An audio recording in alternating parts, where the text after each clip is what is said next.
The Leo King will be live shortly. Please hold on while the collective consciousness loads, and thank you for being a part of the Leo Kingdom.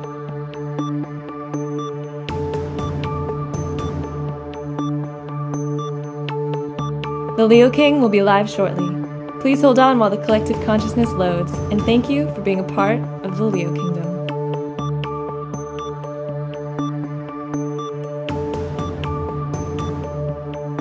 The Leo King will be live shortly. Please hold on while the collective consciousness loads, and thank you for being a part of the Leo Kingdom.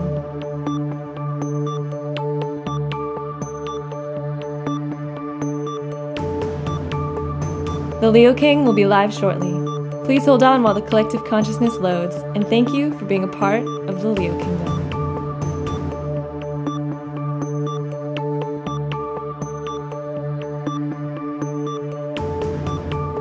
The Leo King will be live shortly. Please hold on while the collective consciousness loads, and thank you for being a part of the Leo Kingdom.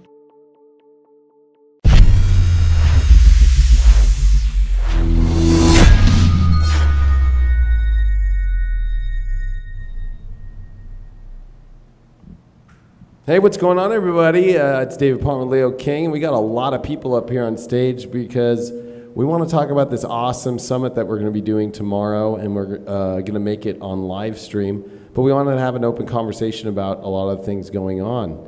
Jax, why don't you take control of this? Tell us about what we're doing tomorrow. Absolutely. So tomorrow we're going to be having all sorts of different talks, tarot, and astrology at the Viridian Summit. The event is from 10 to 10, so make sure that you're able to stop by and get some tickets. We'll have that in the description below. And we're also going to be doing some tarot and astrology talk for this weekend as well. And it's going to be awesome. What are you going to be talking about, Mike? I'm going to be talking about Saturn and how it's going to make you be responsible or else. But other than that, outside of the witty / dumb jokes that may be made, it's going to be very inspirational, very, how can I say, I don't want to make it too easy, because this is Saturn we're talking about, so definitely going to bring up some dark shadows, and if you're prepared for a little cringe, it'll be great. But other than that, I'm really looking forward to really seeing us like open and share more of ourselves than we have, which is going to be awesome. I was just about to say you're going to trigger a bunch of people. Wonderful. What about you? I'm going to be talking about shamanism and self-healing techniques. So if you guys are ready to plunge into your deepest, darkest recesses of your souls, tune in. What are you going to be talking about, Jax? For me, I'm going to be talking about the fearful self versus the authentic self in pursuit of abundance for anyone that's looking to conquer a lot of their fears and start living a more abundant life.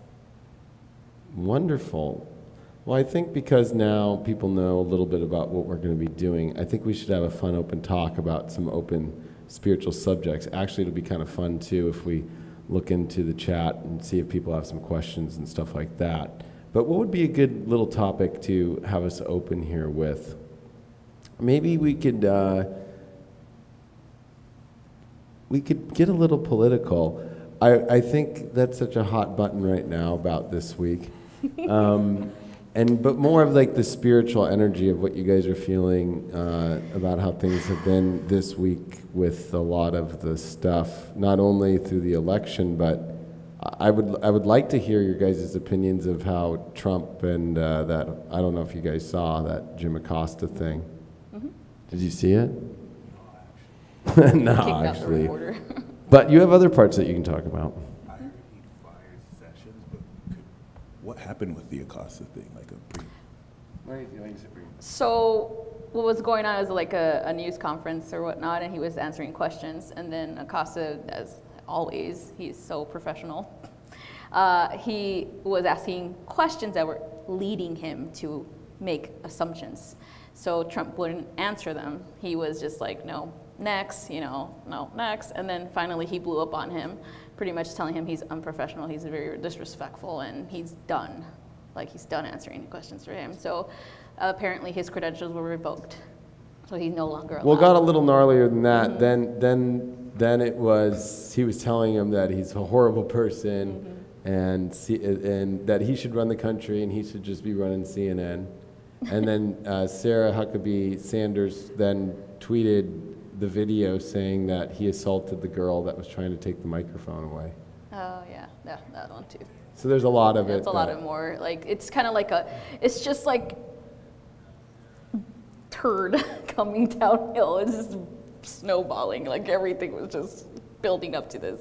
Well, I think it's fair to look on both sides. Like, I feel like they're both wrong, personally. Like, I think, like, we'll start with, it's like, if you start with one, then people think you're on that side. Yeah. Does that make sense? But we'll just start because Jim Acosta's kind of the focal point.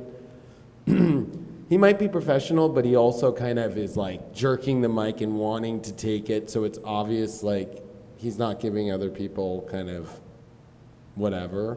And then with Trump, there's that whole thing of like, he's talking to him like he's a little schoolboy pointing his finger at him like, all right, put the mic down, you know, like, you're done. And what I think is the biggest thing, it's about opinion. So, well, CNN, or at least Jim Acosta, thinks that the migrants are not invading the country, and then the opinion of the president is that the migrants are actually invading the country. So it's a thing about opinion, which I think is kind of what's going on even in the spiritual community now.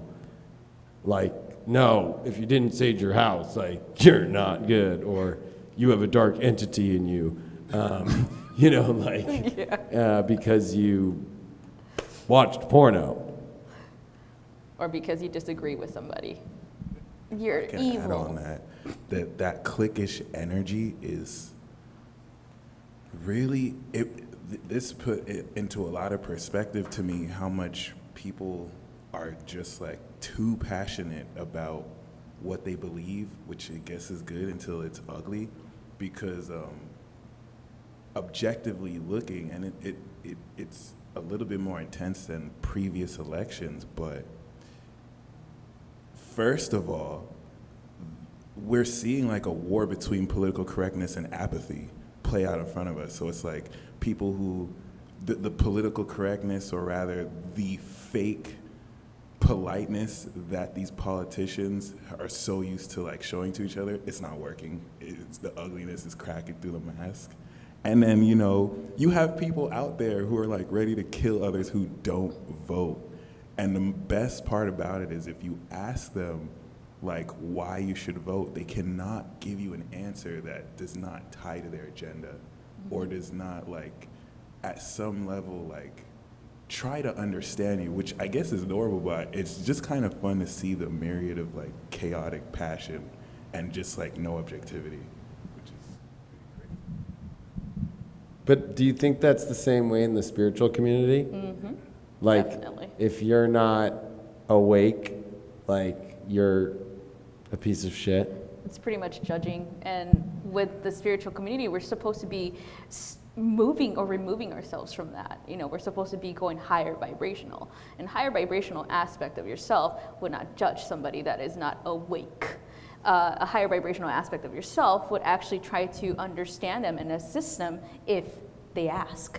That's another thing too that I see. It's kind of like spiritual people think that they're here to save humanity, you know, and they're here as they have that savior complex. Like, I am the only one that could help you. I am the only one that could assist you with this, which is a load of baloney, in my opinion.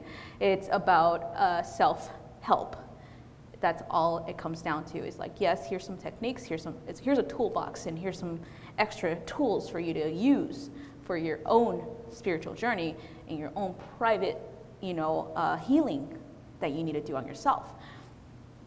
The spiritual community is way out there. Like, they're telling us like we're supposed to be separating ourselves from ego. We're supposed to be separating ourselves from religious, you know, function that's like constraining and it's restrictive. But we're still doing the same thing that we want to separate ourselves from. So it's kind of like, where does it end? It ends with us internally. That's why this Viridian Summit is so important, because we're going to be hitting those topics and seeing what's going on internally, what's going on, because that is how he says, that's how you manifest. And in politics and in spirituality right now, it's all about looking at the self. Like, no matter which party you're affiliated with, the most important thing to do right now is find how we can effectively act to change something, not ineffectively react to what just happened. And that's constantly what's being looked at right now. How can I react to what this other person just did? And there's nothing successful about that. The most successful thing we can do is to focus on ourselves, what we are capable of, and then doing it. And that applies to spirituality as well as politics. Like, it's everywhere right now. It applies to the divine feminine and divine masculine. It applies to everything that we are currently going through, which just so happens to be this split between black and white. It's like you're with me or you're against me. It's everywhere right now. So the most important thing we can do is remove ourselves by that, not just by stepping away, but by looking in that place between the two of them and saying, okay, well, what are the actual facts? What happens if I stop getting swept up by my emotions and focus on what's actually happening and what I can do about it? And I've been caught up in this as well, because you could get so caught up trying to prove your point. It's like, all right, let me step back. And it's like, okay, first of all, you know, little to no one's trying to understand each other. It's like, I'm going to let you finish and then tell you why I'm right and you're wrong. And it's like, people don't want to not be extreme, because then that means at some level, I'm going to have to agree with what you're saying. And now it's not really, it's like people are using the guise of democracy or spirituality or community to act like we're all on, but people really want to be superior to other people and not really connect like they could. But then again, of course, that's not to say there aren't people like us who are remaining authentic and calling our own selves out when we lack integrity. And another thing I'd like to say is, with this mental illness awareness, with Scorpio transit we just ended, it's really forcing us to kind of reprioritize how sensitively we handle these issues without, like, you know, labeling someone as crazy and then saying, you know, caring about helping them after they've killed themselves, and then going back to not really caring and like arguing with each other.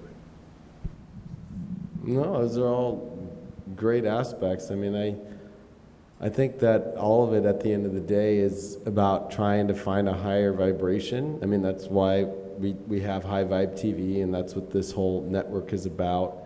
And doing this Viridian Summit is about transcending a lot of this stuff that's holding us back. I mean, it's so funny because it's in every course of our lives now. I was thinking about relationships when Jax was saying about how we react. Like in personal relationships, business, love, any friendship, it's like when we start getting in that place of reacting over what's happened instead of like trying to find a way to like move forward, and there's always a very simple fix usually. Yeah. But it's these overreaction to things that just get so intense, you know. It's like, but you did that, and you did this, and then you did this, and then it's just like, oh my gosh. Yeah. So I think, yeah, reacting is what we're kind of taught through our phones now too, like, because if you think about it, like we react to a notification, we react to a comment, we react to, you know, a lot of this stuff, and so then it puts us in a position where we feel like we have to react to it, you know, and it's like, a lot, you know, I did this YouTube video with this big channel like 2 weeks ago called Laugh, and it was talking with an astrologer, and I was like in a little spiritual bubble for this last like 7 years of doing this, because when I went back out there again and did it, there was like 1,200 comments, and all of them were just like, you're bullshit, spirituality's lame, like science is the way, or you're a con man, or I'm Sonic the Hedgehog. I kind of look like Sonic the Hedgehog though, so I'm kind of down with that. But, you know what I mean? Like, it's like, I didn't realize that actually when it comes to this higher vibration and this whole spiritual community and stuff, that a lot of people are not about it. Like, I actually was starting to believe, like, yeah, the world's turning and people are really away. No. What do you guys feel about that? Well, personally, when I saw that post, it was like, it was an eye-opener, because I realistically thought, okay, like, technically, basic astrology isn't that hard to really learn. And despite that, you know, you would think there's a growing awareness, but we're really spiritual gangsters. We're outnumbered, and we're still kind of holding space for people to kind of get it. So I see stuff like that, and it fills me with hope, because it's like people are adamantly rejecting something that's true. People from, whether they have no education or they have PhDs, who are established in the mainstream, and it's like knowing that at some point they're going to have to see the truth, because what they're saying is technically false. That, at least I'm fixed. Maybe that's that Aquarian energy, but I know all of us are gonna go through the storm like untouched, and you know, I could see like each and every single one of us like handling 12,000 other people or 1,200 other people, like with their accusations, saying that science is the way and it's bunk. But if you were to have a conversation with them, there's no way they would even know what they're saying. So. And I would say also, you know, the solution to anything is get specific, like always focus on what's specifically true. So with everyone who might call you out and say what you're doing is ridiculous, the first thing just to ask them is, what do you think that I believe? Because it's impressive how much is lumped together as one belief system when it comes to spirituality, even though it's completely non in any way applicable to what it is that you believe. And you're like, I'm a tarot reader, I'm a clairvoyant, and I do all sorts of things. But I hear a lot of the sort of stereotypes all the time, like, oh, so you probably believe that you could tell me the day that I'm going to find my soulmate and that that's who I'm destined to be with. And I'd be like, well, no, almost everything you just said is like the opposite of what I would do as far as a person. So, you know, there's a lot of that gets mixed up with it. But I think as long as you're willing to get specific, we can open a dialogue. And when we open a dialogue, we can really open some minds as far as, you know, finding out where we stand shoulder to shoulder and which things we don't believe in. Exactly right. Another thing to piggyback on what Tanner said. You love those piggybacks. Still don't get it. No, another thing about that is understanding the concept of individuality. Yes, we have a spiritual community, but we are still individual souls, meaning that we're bringing something different to the table. It's not all, like, yes, we are going to agree on some aspects of things to an extent, but we're not all going to agree with certain things. Like, when we were talking about dimensions, he was explaining his version of how he perceives higher dimensional realms. And I've explained that too. And it's like totally different. And again, it's perception. And the third eye is perception. So whenever we see people who are out there in the spiritual community and they're saying my way is the best way, or hit the road, you know, it's kind of like, well, not really. We're still individual souls. Yes, we're here for a mission, but it's still going to be different roads and different paths we take to get there. And that's one thing that an outsider looking in doesn't understand. You know, it's like lumping religions together, for example. That would be like one of the biggest things that you see. It's like, no, there's different faiths, there's different people practice differently. It's the same thing with spirituality. It's different, way different for each individual up here. And that was so beautifully said. It reminds me of studying about recently in this Talking to the mic. survey of calm studies. Say it with your chest.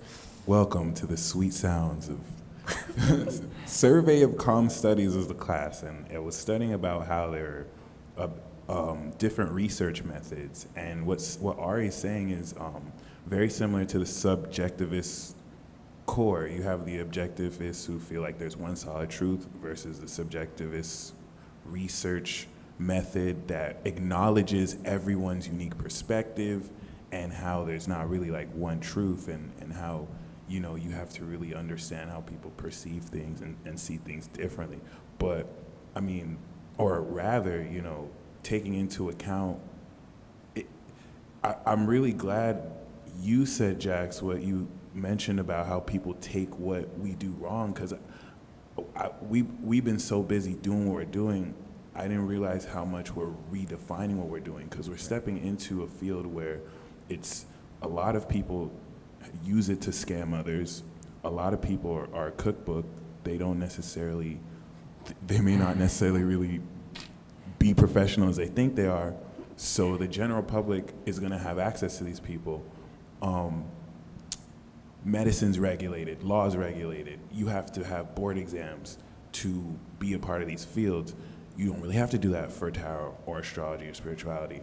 So the whole notion that you're gonna have more frauds is not even a contention to like debunk it. It almost makes sense. And just in that sense, it makes someone like, because I got to a point where it's like, can I even say I'm an astrologer? Like, could I really say I'm a tarot reader without feeling like I'm a joke? I mean, I know personally with my experience, but can I say that in a room of professionals? And it definitely being in a community like this makes me more confident, because it's like, we're authentic. Like, I can give you a reading right now and it will blow your mind, because it's probably not something you're used to, and it opens the door. So yeah, definitely grateful for that, and definitely excited for the miracles that happen in this summit. For sure.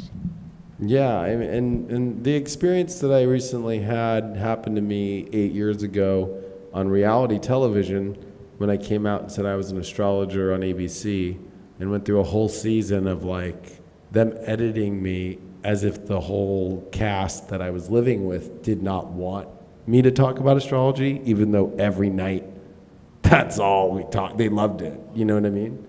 So it was hard, because watching that, and then, you know, it's like people like make fun of you because of it, right? Like, oh, you're just like doing whatever. But I think going to like Mike's point, it's like how it's being redefined. I mean, it's like these very ancient, you know, I don't even know what you really want to call it, but there's just so much ancient wisdom that's being brought into this current new timeline, right? And so it's hybriding at a very extreme point with where we're at in the world and all these things. So when you bring something really ancient that a lot of people don't really take their time to go look, because that's what the occult is people think occult is like the devil. Like automatically they hear that word and they think, you know, Satanism, or they think of like, you know, pentagrams. Like the second you say occult, that's what they think. But it's so funny that occult is just hidden knowledge. Like it's just, you know, it's Indiana Jones going into, you know, just some temple and look at what's here and look at all these things. And actually, I love the Indiana Jones story, because the last one is, of course, this whole connection with the pyramid with aliens, and then it disappears. And I mean, there's like so much like that we are connecting to these ancient paths of humanity that have been lost for this last 2,000 years of the age of Pisces, truly, that have had to kind of be in the background because of people being killed for it. And so I think that there's like a collective in the spiritual community past life trauma experience of like bringing it back out without feeling that we're going to be killed, or that we're going to be, you know, castrized or hung at the stake, like the Salem witch trials, which, by the way, was Neptune and Pisces in 1692. So, you know, and even I always like to use the Neptune and Pisces reference, because in the 1850s, it was like psychics were like little hit pieces at like the first fairs. You know, it was kind of like, ooh, go look at the mystical fortune teller in the corner next to the cow that you can guess its weight.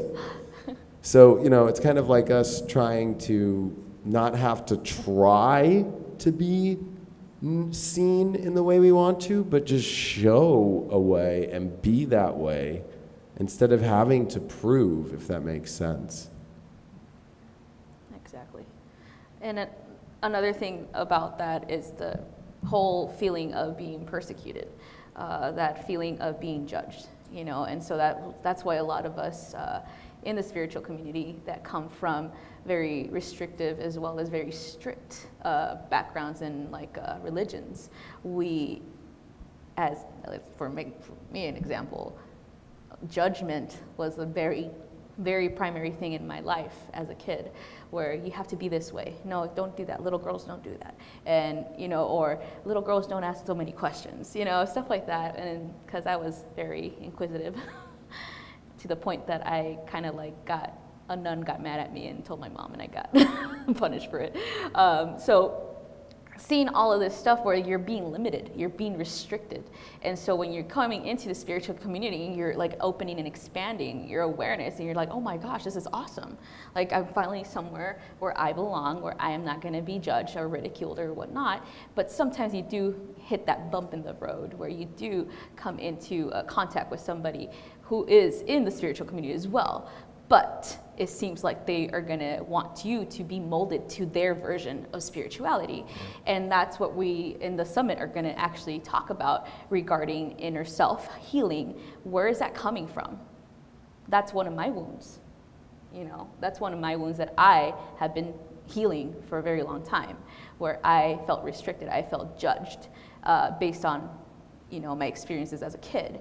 And so seeing that here as a spiritual community, I saw it many times in my, you know, business and stuff like that, being judged and ridiculed and, you know, fingers being pointed and being talked about in a negative way when they really didn't know me, you know. And so it's kind of like, we need to understand what the root cause of issues are within us so that we can heal that, and then our outside world would reflect it. You know, it's like we want to change the world, but we don't want to change ourselves sometimes, you know? So that's why, like, the Viridian Summit is going to be awesome, because we're going to be exploring that stuff too. Yeah, and it's important for everyone to know who's into spirituality or learning these different gifts that, like, there is nothing to prove. Like, I mean, back to Neptune and Pisces, there is nothing that you have to prove. All you have to do is be yourself, continue to explore these gifts, and it's going to continue to inspire other people to do the same. That's the most important part. I see people in the spiritual community a lot of times think that they need to insist that the other person become spiritual, or insist that someone open their minds. And it's like, well, I mean, it doesn't happen that way. It has to be organic. It has to be something where you're just simply expressing your life. Other people happen to observe it, and they say, wow, that's something really interesting. I can feel something off of what you're doing. And then you explain to them the way the miracle kind of happened for you. It's kind of like, this is going to trigger people, but it's like spiritual rape. It's like forcing people to be spiritual, like their way. I know that's a very trigger way to put it, but it is that way, because you can get castrated, like, no, you're not doing it this way, and I want you to do it. You need to read this book. You need to do this. You need to do this thing. Because for years when I was doing this, it was like, you need to clean the parasites out of you by drinking this tea. You need to do this. And I was like, you know, when I was going through ascension symptoms, you know, it was like, if I didn't do it by this person's way, then I am never going to get rid of it, you know? So it's kind of a violation element. I know I used a very extreme term of rape, but it's like a violation of that needing to be this way. And I think that Jax is right. You inspire others by being fully yourself, and I think this summit really is about lots of different ways of looking about how to really tap into this higher vibe, higher conscious state, which comes from a very unique, individualized work inside. And I think being a light worker is not defined, and I don't think spirituality is defined. There is no terms or definitions to these things.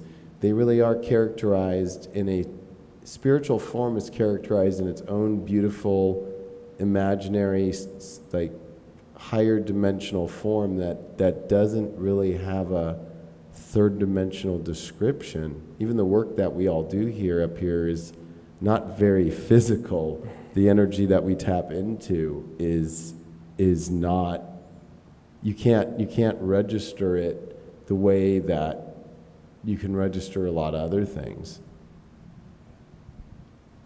Just to piggyback off all the,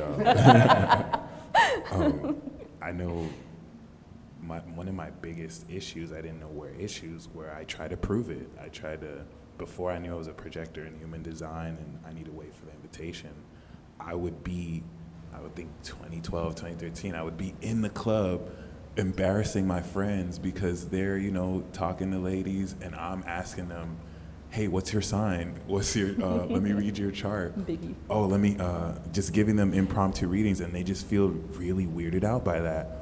And I just didn't seem to know why. Like, to me, I was just trying to gain experience until, like, I really sat back and allowed people to come to me for that wisdom and knowledge who really valued it. And, Hey. What clubs were you going to? Because when I was pulling that stuff, I was going to the clubs where they were down for that stuff. What clubs were you going to? Pulling the wrong ones. What? Yeah, the wrong ones. But also, I mean, there's a Leo King doing it, and then there was me back then. Like, I'd be pretty cringy with it. Like, I wouldn't really even be smooth either. Like, included in conversation. My friend had to actually pull me aside and be like, yo, like, cause like I would get her name or talk to them and I'd immediately start to talk about the signs and like, yo, maybe you should like wait until the third date before you bring that up. Like, get to know somebody first and like see what's up with them. So that had more to do with my social skills. But yeah, I mean, like, it's not only profound, like the development that we've been going through. What this new transit's really encouraging me to do is like show more than I say, instead of saying like, oh, we should be more loving, actually show people what that looks like, and kind of, which I think you do a great job of, as well as like visualizing a lot of these themes and definitely providing the platform. So I'm really excited to like grow with y'all as a family, and honestly, this is like a dream come true right now. So very, very, very happy. Yeah, so if y'all are interested to watch this live tomorrow, we're doing a full live stream. You can go to highvibe.tv. There's a little video player. It says the Viridian Summit. You just basically put in your email and then you purchase it. Or we have a link that's attached on Facebook right now. So if you're on YouTube watching, just go to highvibe.tv. You can see the Viridian Summit video there. Click it. We're live at 10 a.m. Pacific, which will be 1 p.m. Eastern, and I think that is about 6 p.m. UK time and most of Europe. And we're going to be not only talking as a forum, but individually we all are going to be talking. So I think it's going to be really fun for everybody. We're also going to have a live audience. And before we went, I wanted to do the weekend horoscope for people, because we have all four of us up here. We've got 2 astrologers, we've got a shaman, and we've got not only a tarot reader, but there's a million other things that Jax is like a new hybrid spiritual. I don't know the name yet for it. Does that make sense with Jax? Because his tarot is like... I was created in a lab, so that's probably what it is. Yeah, you were made in a lab, weren't you? But I thought it'd be fun to kind of give people the weekend horoscope real quick, as the moon's finishing in Sagittarius and coming into Capricorn. And it is now Jupiter, of course, in Sag, which is a big deal. But we are getting ready for Mercury to start squaring Neptune. And next week looks pretty insane, but I kind of wanted to get your guys' just maybe, even if you don't have to do astrology, of course Mike and I will probably do astrology here for the horoscope, but you could pull some cards, and I would like to see where StariAri kind of is intuiting a lot of her energy. So I don't know where we want to start. You want to start first, Jax? We can start over here. Let's start with some tarot. So for starters, and I don't know if you guys can see these or not from back there, but we start off with the 6 of Cups, which means this weekend, the first and foremost signs that we're going to be feeling is going to be this oncoming emotion. It will be nostalgia. It'll be positive at first, and then it'll start to almost spiral a little bit downwards to reveal some of the things that we regret from the past.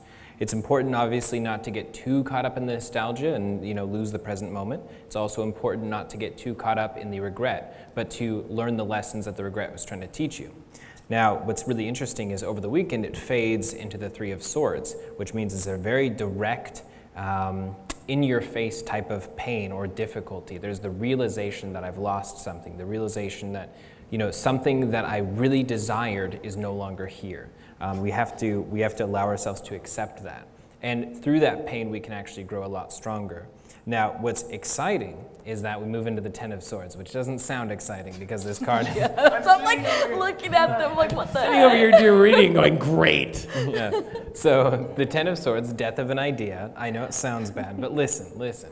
So the death of the idea leads us to create something brand new. It's clearing out space for us. And that's not just an optimistic spin. It really is good, because once we confront this, we're confronting the reason that we lost something in the first place and the reason the idea didn't work.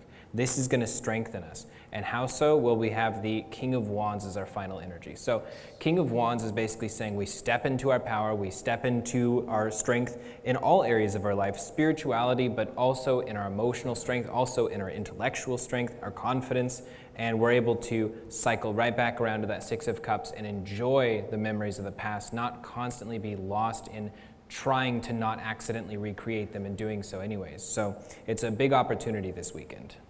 Awesome. Let's see. Tapping in.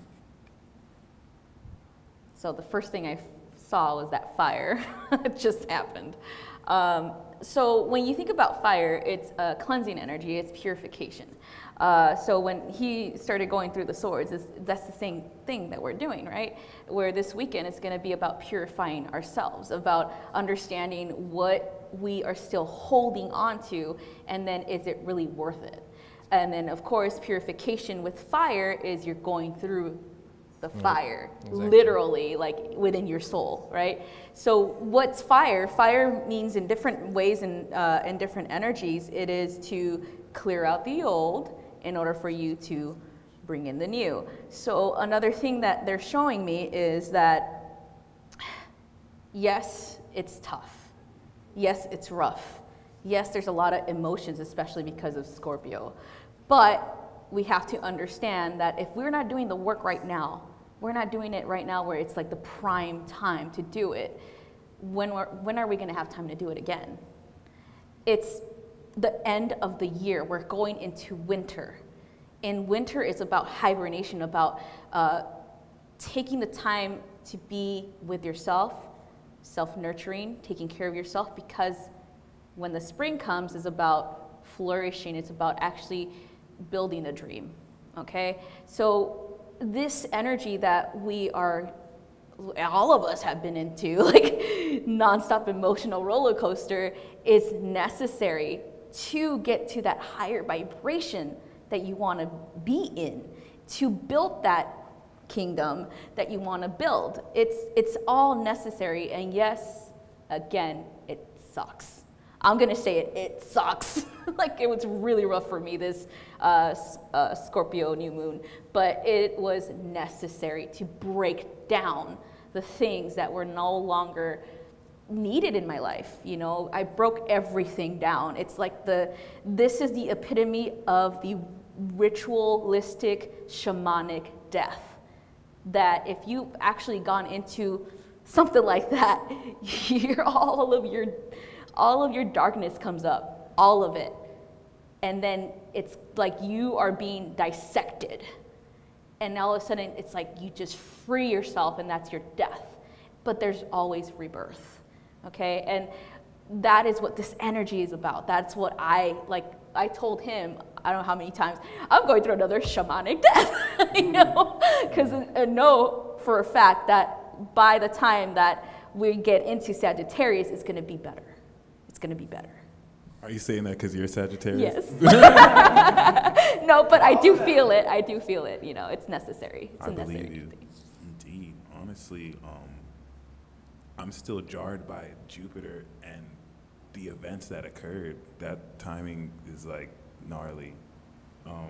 But I'm more, this weekend, Venus Retrograde is working. It really enlightened me to how, first, I think it was the nodal shifts, which kind of just signaled victory for everyone who is willing to be authentic, because everyone in your life that has never really acknowledged the authentic you, they can no longer be in your life because you're willing to like move forward with that and actually like live that. And it's kind of revealing all the ways like people have had to put false masks or selves because they were themselves. You know, you were yourself, but you had to follow a certain system. You know, a lot of people grew up with traditional energy or judgment energy. It's like they had to be someone else instead of them. And now this opposition with Uranus and Venus is like, those people are no longer, they can be in your life, but they're not going to have that power over you because you're going to be reorganizing your social circle with other authentic people and people who acknowledge the real you and love the real you. And I'm looking forward to that. Mm-hmm. I think we couldn't have done this at a better time. Well, I think it's a really weird weekend one because the moon's in Sag, so it's super pumped. Got Jupiter here. Woo! Mercury's here. And then we have Mars, which is finishing its trine to Venus retrograde, which I think is this really odd dynamic. Mars in Aquarius, wanting to connect with all these people. The South Node's out of Aquarius now, so it feels full gung-ho, like, and then it's connecting with Venus retrograde in Libra, which is actually like kind of in a weird karmic space. So it is this weird, like, oh my God, there's all these options in my life, and I don't know really which one I really want to go for. And I think that that's a lot of the sense coming into this weekend. And then I think people forget we're still in Scorpio. Like, I think that the Jupiter Sag, Moon and Sag aspect that came into this weekend was a lot like, fuck Scorpio energy. Like, I'm in just like this is all going wonderful land. But I think when the moon drops into Capricorn on Saturday night and meets with Saturn with a sun in Scorpio, now we feel Saturn in its home position. Because, you know, this is a total bipolar energy, right? Jupiter, when it's dignified in Sag, Saturn dignified in Capricorn. So we're getting the emotions going through both the biggest planets in their dignified home signs. This weekend we experience it. So it's going to be very weird because then after all these exciting feelings, but at the same time deep uncertainty of how things are going with relationships and projects, because Mars, as it did trine Venus retrograde, it realized, oh, Venus is going backward. It's not moving forward with me to trine. It's actually going the other way, and I'm going the other way. And I think that this moon in Capricorn comes in and goes, like, you have a long-term goal, you have a path, you have a mission. What is it? Like, why are you getting distracted into all these other places that look really fun and magical and great? Use that energy towards some purpose. Use it for something. And so I think when Jax pulled those cards, the Three of freaking Swords, it was just like great. That's right. Yeah, the Ten of Swords after that? Yep. Oh, God. Directly afterwards. I think that's the moon coming into Capricorn on Saturn. Like, it's literally kind of like, oh, wait. Yeah, there's some great magic, but we've got to, like, be grounded, and it's not like we can just float away into La La Land. I think that there's a lot of work still to do in our lives. There's a lot of things that are about building a new structure that is beautiful and great with Jupiter now in its dignified position. But Neptune's in its dignified position too. And so we're at a battle of the gods. The reason why in Greek mythology it was called Battle of the Gods is especially when the planets, which were understood as the gods, they were all named after gods, it's the battle when they're all at their dignified position. So if you don't know what dignified means, it means the planet is at its actual home. And we are coming into all these, the biggest ones, Jupiter, Saturn, Neptune's one of the bigger planets too, believe it or not. They're all in their home signs. And we're at this time in our life now where it's like, oh, there's a deep, awesome energy to manifest every dream possible, but there's this aspect that says it cannot be delusional or repetitive. I mean, this is to me the Matrix. It's the second Matrix when you go see the, what was his name, the architect. And how he shows Neo, you've been here 6 times before. Mm-hmm. which I think is ironic in that movie because the 7th time is when he does it, which is the numerological number for spirituality and da-da-da. But there's this aspect to where he kind of has to choose between saving the world or choosing love, and the architect says, oh, if you choose love, you won't be able to save the world. But it's ironic that he actually does save the world at the same. So there's a part in our lives right now where it's like we're making a deep, weird, repetitive past life choice coming into 2019 of either repeating just some old story again or really choosing to go against the grain and take it to a different place. And I think that this weekend begins that cycle of questioning that choice deep inside, which I think at the end of the day is a lot longer term than we realize, and it puts a lot of serious weight on these choices, as Mars and Venus now have realized, there is another world I want to connect to, there are relationships I've got to process, there are these Scorpionics, the Sun transit finishing up that's going to be sextiling Pluto by the end of this weekend, which is this deep change and look at, you know, not being afraid of what you really are and what you really want to reach towards. I think that there's a lot of fear we're still cutting off. I think the hardest fears are gone, but it's always that last fear that's the hardest, actually. And it is that is coming up and continuing to bubble. And I think this weekend is going to bring a new set of complex, random, deep contemplation in self of, at the end of the day, it does come to the last string that you have to pull. And do you pull it, or do you sit back and stay in the same patterns that go lifetimes? And I don't think that you have to make the choice this weekend, but I definitely think it becomes like a leech on you that won't go away till the beginning of the eclipse cycle in January. Do-do-do. You guys have any last input before we go? Yeah. From experience, every event I've been at has changed my life. Every event of yours I've been at has completely changed my life. So this third one, I'm like, okay, I can't wait. I know there was the Jupiter and Leo one in Vegas, and the one before that was in California. Oh, that was Rising Through the Darkness with Saturn finishing in Sag. Rising Through the Darkness.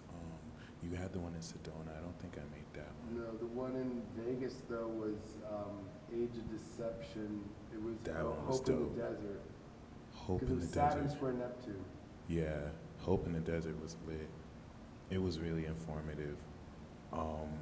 But yeah, that I'm really grateful for. And anyone who might be on the fence of like tuning in or coming, once again, from experience, it has changed my life. Like, I've literally been in a position where I went there with nothing, and came out with like everything. So literally, I'm like, I can't wait. This is gonna be awesome. No, it was cool. I remember. Well, I mean, I don't think a lot of people know about Mike and how we met. Like, we met in 2012 online, and I did a reading for you, like an MP3 recording, right? It was an MP3. The timing of it was like ridiculous, but it was like right when I started my awakening, and It was like April 2012. yeah, right, April, May. Before the Gemini eclipses and Venus Retrograde in Gemini. Right before that, the biggest transition period of my life, and literally from there, it's been just like a whole new world. Well, now I feel like I'm about to step into a whole new world again, but yes. Yeah, so go to highvibe.tv, click on the video. It's very simple. You just literally put in your email, you put in your card info and buy, and you can watch it tomorrow. And also, we have the link here on Facebook if you're watching that, but if you're on YouTube, go to highvibe.tv. Anything else? Just, you guys, this summit is going to be awesome. It's like, I'm not saying it because I'm here, you know, whatever, but just kidding. No, seriously though, if you guys are in town or around the local area, I highly recommend. I highly recommend. Ticketleap.com, you just type in Viridian and you'll see our link there too. You can actually come into the audience and be part of it. We also have VIP tickets for meet and greets and hangouts. So we're actually doing it here in the studio. You can be part of it if you are in the LA, Orange County, or San Diego area, and have a great time. And we really do want to like have not only very deep convo, but have a very enlightening and very positive and fun experience. Yeah, it's going to be an amazing event. We've got basically every different thing you can imagine we're going to be talking about. We're pretty much going to cover life itself. So if you want the answers to all of life, just come to the Viridian Summit. And some weird stuff too. Yeah, Magic Mike will turn into Magic Mike at the end of the night. People have been asking. Anyway, thanks, guys. It's an honor to share the stage with all you all. And looking forward to doing it again tomorrow. And looking forward to seeing you all tomorrow for the Viridian Summit at highvibe.tv. Check it out. Or go to ticketleap.com, type in Viridian with an I, the I. And you will find tickets if you want to meet us here in person. Thanks so much, everyone, and see you manana.